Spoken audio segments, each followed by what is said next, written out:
দেখেন কোরআনের ব্যালেন্স। মুমিনদের নামে একটা সূরা, কাফিরদের নামে, আবার মুনাফিকদের নামে, পুরুষদের নামেও সূরা আছে, আবার নারীদের নামেও সূরা আছে। সুবহানাল্লাহ বলো। মানুষের নামেও সূরা আছে, জিনদের নামেও সূরা আছে। চিল্লায় পড়েন আল্লাহু আকবার। তো তারই ধারাবাহিকতায় আল কোরআন আল কারীমের 23তম সূরা সূরাতুল মুমিনুন থেকে আজকে আমরা কথা শুনবো। পড়েন ইনশাআল্লাহ। এই সূরাতে আল্লাহ তাআলা মুমিনদের 7টা গুণের কথা বলেছে। কয়টা? এই 7টা শুনে আজকে যেতে রাজি আছেন না আলোচনার মাঝখানে ওঠা বসা করবেন? আলোচনার মাঝখানে ওঠা বসা কারা কারা করবেন একটু হাত তুলেন দেখি। ওই আল্লাহর ওলিদেরকে আগে একটু দেখে রাখি। উঠবেন? উঠেন না, বিশৃঙ্খলা করবেন না, খুব কষ্ট দিব না আপনাদেরকে। অল্প কয়েক মিনিট আমরা কথা শুনে একসাথে বিদায় নেব ইনশাআল্লাহ। পড়েন 7টা, মাত্র কয়টা? এই 7টা গুণ যদি কোনো মুমিন ধারণ করতে পারে নিজের মধ্যে, বাবা মারা গেলে ছেলে যেমনি বাবার সম্পত্তির ওয়ারিস হয়ে যায়, ওই ব্যক্তিগুলো জান্নাতের ওয়ারিস হয়ে যাবে। সূরাতুল মুমিনুন এটা নাজিলের একটা প্রেক্ষাপট আছে, ব্যাকগ্রাউন্ড। আমরা বলি শানে নুজুল বা সাবাবে নুজুল, কখন নাজিল হলো। এটা মাক্কি যুগের মাঝামাঝি সময়ে নাজিল হয়েছে।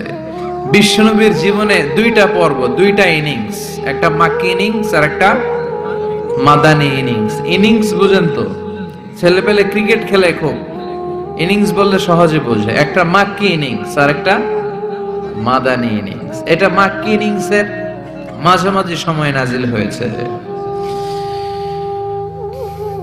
তিরমিজিতে এবং মুসনাদে আহমদ ইবনে হাম্বলে হাদিসটা এসেছে। হাদিসের বর্ণনাকারী সাইয়েদনা ওমর ফারুক, তিনি বলেন আমরা বিশ্বনবীর পাশে বসে আছি, হঠাৎ দেখি মৌমাছির ভনভন ভনভন শব্দ।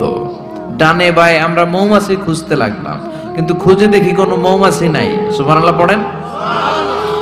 ওমর ফারুক বর্ণনা করেন, সুনানে তিরমিজির হাদিস, মুসনাদে আহমদ ইবনে হাম্বলের হাদিস। ওমর ফারুক বলেন সাহাবাদের সাথে বিশ্বনবী একদিন বসা ছিলেন, আমরা হঠাৎ করে মৌমাছির আওয়াজ শুনতে পেলাম। ডানে বায়ে সামনে পেছনে খুঁজে দেখি কোথাও কোনো মৌমাছি নাই। আমার আর বুঝতে দেরি হলো না, তাহলে এটা মৌমাছি না, বিশ্বনবীর উপরে কোরআনের আয়াত নাজিল করছে কে? বিশ্বনবীর কাছে 7টা প্রক্রিয়ায় কোরআনের আয়াত নাজিল হতো। আমরা এই যে একটা কিতাবের ভেতরে কোরআন পেয়ে গেছি, কি সুন্দর 30 পারা। বিশ্বনবীর কাছে কি আল্লাহ তাআলা এইভাবে একটা কোরআন হাতে তুলে দিছিল? কথা কর। 23 বছরের লম্বা ডিউরেশনে, 23 বছরের লম্বা সময়ে, নাজমান ইয়ানি কালিলান, অল্প অল্প করে হাসবা হাওয়াইজিল বাশার, মানব জাতির প্রয়োজন অনুসারে কোনদিন 1 আয়াত, কোনদিন 10 আয়াত, কোনদিন 5 আয়াত, এভাবে করে করে 23 বছরের লম্বা জিন্দেগিতে আল্লাহ পুরো কোরআনটা বিশ্বনবীর উপর নাজিল করেছে। বিশ্বনবীর কাছে এই যে কোরআন নাজিল হতো, এগুলোর অনেকগুলো প্রক্রিয়া আছে। সহিহ হাদিসে এসেছে অনেকগুলো প্রক্রিয়া পাওয়া যায়। 1 নাম্বার প্রক্রিয়া, মিসলা সালসালাতিল জারাস, ঘন্টার ধ্বনির মতো বিশ্বনবীর কাছে কোরআন পাঠাতো কে? ঘন্টা ছিলেন না?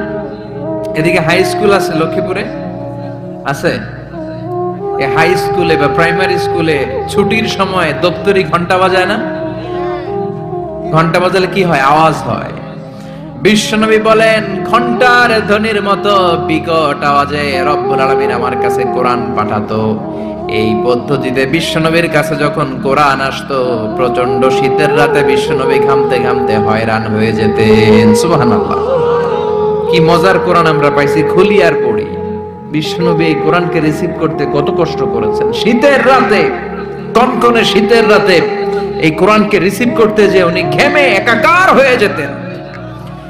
এই হলো একটা প্রক্রিয়া, ঘন্টার মতো কোরআন আসতো। 2 নাম্বার প্রক্রিয়া, মিন ওয়ারাইল হিজাব, পর্দার অন্তরাল থেকে আল্লাহ নিজেই কোরআন পাঠিয়ে দিতেন। বিশ্বনবী আল্লাহরে সরাসরি দেখে নাই। মেরাজের রাতে যখন আল্লাহর দিদারের জন্য গিয়েছিলেন, কথা শুনেছেন কিন্তু দেখে নাই। দুনিয়ার বুকে থেকে আল্লাহরে দেখা যাবে? জান্নাতে না ঢুকে আল্লাহরে দেখা যাবে নাকি? কথা বলেন। আল্লাহর সৌন্দর্য দেখার মতো কোয়ালিটি আমাদের আছে? আল্লাহর চেয়ে সুন্দর কেউ আছে? দুনিয়া সুন্দর, মানুষ সুন্দর, আসমান সুন্দর, জমিন সুন্দর, সুন্দরে সুন্দরে পাল্লা। জানি না কত সুন্দর তুমি আল্লাহ, জানি না কত সুন্দর তুমি আল্লাহ। সুবহানাল্লাহ পড়েন।